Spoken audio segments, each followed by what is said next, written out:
தெக்கச்சி மேல உங்களை சந்திக்கிறதுல ரொம்ப மகிழ்ச்சி. திருச்சுழி தொகுதியில இருக்கோம். நிதி அமைச்சருடைய தொகுதி. வணக்கம் அமைச்சர். வணக்கம் வணக்கம். எப்படி இருக்கீங்க? நல்லா இருக்கேன். How confident? Oh, exceedingly confident. இந்த கடையை பத்தி சொல்லுங்க.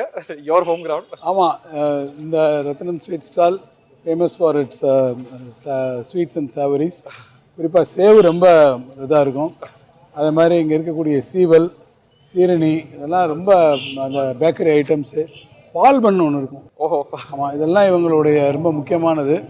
இதுக்கு நாங்கள் மட்டும் இந்த உள்ளூர்காரங்க மட்டும் ரசிகர்கள் கிடையாது.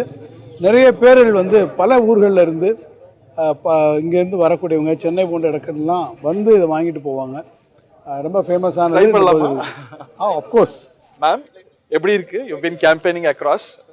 ரொம்ப பாசிட்டிவாக இருக்குது. எல்லா இடங்கள்லையும் மக்களுடைய வரவேற்பு நல்லா இருக்குது. நிச்சயமாக மறுபடியும் திராவிட முன்னேற்ற கழக ஆட்சி அமையும் அப்படின்னு ஒரு நம்பிக்கை தரக்கூடியதாக தான் இருக்குது. You've been born in a political family. So எத்தனாவது தேர்தல் காலம் அப்படின்னா உங்களுக்கு கவுண்ட் இருக்குமான்னு தெரியல. பட் ஃபார்மலா பிரச்சாரம் செய்யற எத்தனாவது காலம்? ஆக்சுவலா எனக்கு சின்ன வயசுல இருந்தே அப்பாவோட தேர்தல் பிரச்சாரத்துக்கு போன நினைவுகள் நிறைய இருக்கு. அப்பாவோட போறது அப்படின்னு அமைச்சருக்கும் நிறைய அவரோட வந்து பழக்கம் இருக்கு.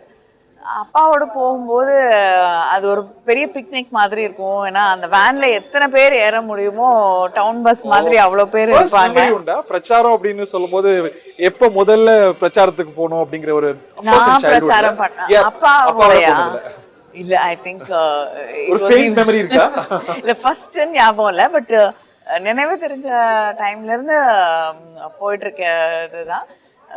சில நேரம் அம்மா மடியில தூங்கிட்டு இருக்கிற படம்லாம் இருக்கும். நான் அப்பெல்லாம் சொல்லுவேன் அம்மாட்ட காட்டி, எவ்வளவு என்ன கொடுமைப்படுத்திருக்க பாரு அப்படின்னு சொல்லிட்டு. சின்ன குழந்தையா முன்னாடி வந்து இப்ப 10 மணி அப்படிங்கறதெல்லாம் கிடையாது. இரவு முழுவதும், மாலை ஆரம்பிச்சு இரவு முழுவதும் வந்து அந்த பிரச்சாரம் நடக்கும். பல இடங்கள்ல வந்து திடீர்னு ஒரு 500 பேர் இல்லைன்னா ஒரு கிராமத்துல 300 பேர் நிறுத்தி, மக்களா வந்து நிறுத்தி 2 வார்த்தையாவது பேசிட்டு போங்க அப்படின்னு நிறுத்துவாங்க. அப்பாவும் எப்பொழுதும் முடியாதுன்னெலாம் சொல்லிட்டு போனதே கிடையாது. ஸோ இந்த மாதிரி நிறைய இடங்கள்ல நிறுத்தி நிறுத்தி நிறுத்தி இரவு வந்து ஒரு 10 மணி 12 மணிக்கு போக வேண்டிய இடங்களுக்கு காலையில 8 மணிக்கெல்லாம் போயிருக்கும். ரொம்ப ஆச்சரியமான விஷயம், ஏதாவது ஒரு கிராமத்துல ஒரு பழைய கட்சிக்காரர் வந்து நிறுத்தி என்ன ஞாபகம் இருக்கான்னு கேட்டா தலைவர் அவரை பேரை சொல்லி பெரிய ஸ்ட்ரென்த்தா சொல்லுவாங்கல்ல. இல்ல, அது எத்தனையோ வருஷத்துக்கு அப்புறம் அப்படி சொல்லும் போது நமக்கும் வந்து ஒரு ஒரு ரொம்ப நெகிழ்ச்சியான விஷயமா இருக்கும். அவங்களுக்குமே அது தலைவர் நம்ம பேரை ஞாபகம் வச்சிருக்கிறாரு.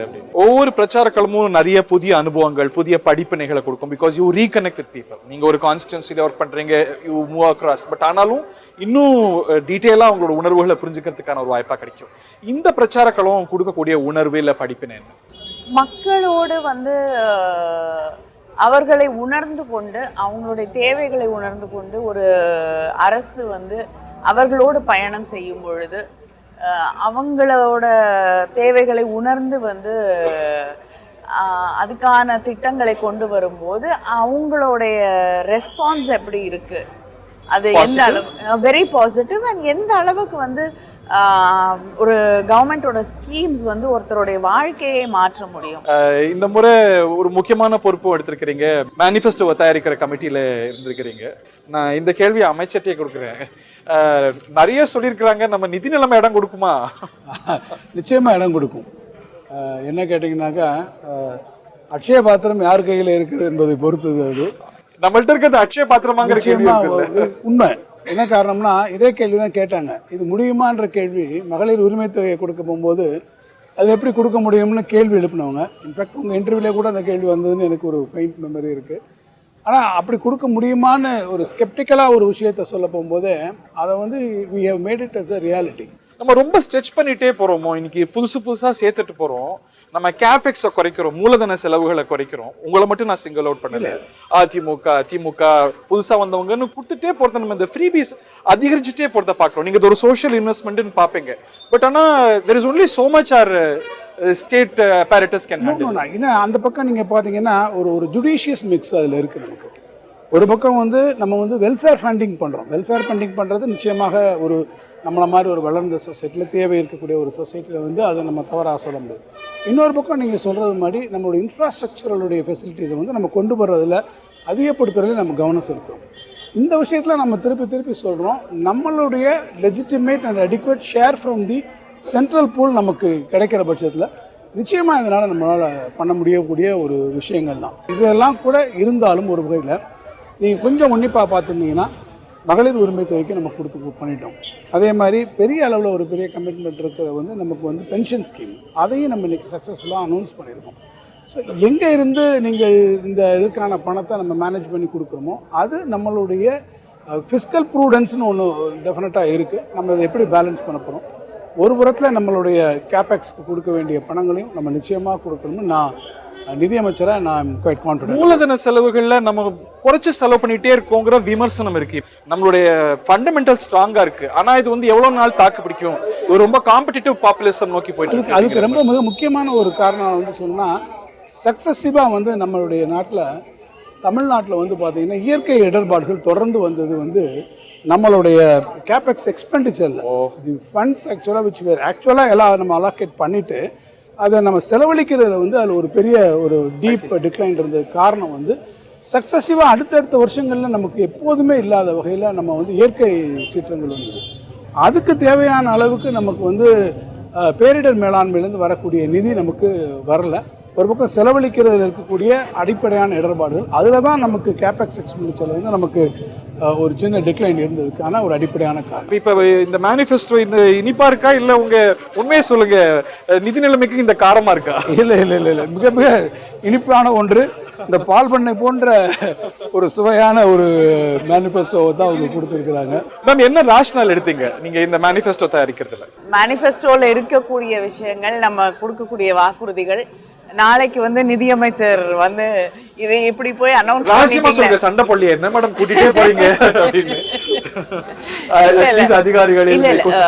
முதலமைச்சர் வந்து ஒரு அடிப்படையா ஒரு விஷயத்தை வந்து கவனத்துல வச்சுக்கணும் அப்படின்னு சொன்னது என்னன்னா, எது வந்து செய்வதற்கு சாத்தியம் இருக்கும் அதை மட்டுமே ப்ராமிஸ் பண்ணணும்னு. And we also made a conscious decision that we will not make any promises which cannot be delivered. Which leads to the question, போன மேனிஃபெஸ்டோல அந்த மாதிரி undelivered நிறைய இருக்கு அப்படின்னு. No, not at all, because ஒரு 505ல வந்து 404க்கு மேல வந்து promises have been fulfilled. மீதி இருக்கக்கூடியது வந்து அங்க இருக்கக்கூடிய சூழல்ல ஒருவேளை வந்து அங்க இருக்கக்கூடிய கிராமங்களையும் அந்த பகுதியில் இருக்கக்கூடிய மக்கள் அது தேவையில்லை அப்படின்னு சில மாற்றங்கள், சில கருத்து மாற்றங்களால் வந்து வேண்டாம் அப்படின்னு நினைச்ச சில விஷயங்கள். அது மாத்திரம் இல்லாமல் சிலது வந்து ஒன்றிய அரசாங்கம் வந்து அதோடைய ஒத்துழைப்பு இல்லாததால் செய்ய முடியல. So maximum around 100. மீதி எல்லாமே what ever the promises have been fulfil. Over promise பண்ணதா நீங்க ஒரு ஹைண்ட்சைட்ல பார்க்கலையா? இல்லை, I don't think so. we've delivered what என்ன ப்ராமிஸ் பண்ணியிருக்கோமோ அதை டெலிவர் பண்ணியிருக்கோம். this time we've taken we've been more cautious that because உங்களை போனவங்க நாளைக்கு நிதியமைச்சர் வந்து எங்களை பார்த்து ஏன் இதை ப்ராமிஸ் பண்ணீங்க, இது ஏன்னா சில தேர்தல் அறிக்கைகளில் I don't want to name anybody, சில பேர் வந்து அதை வாக்குறுதியாக தருகிறார்கள், நிறைவேற்ற முடியாது அப்படிங்கிற நல்ல தெரிந்தும். ஸோ அந்த மாதிரி ஒரு ஃபால்ஸ் ப்ராமிசஸ் எதை பண்ண முடியாதோ அது எதுவுமே பண்ணக்கூடாது அப்படிங்கிறத நாங்கள் உறுதியாக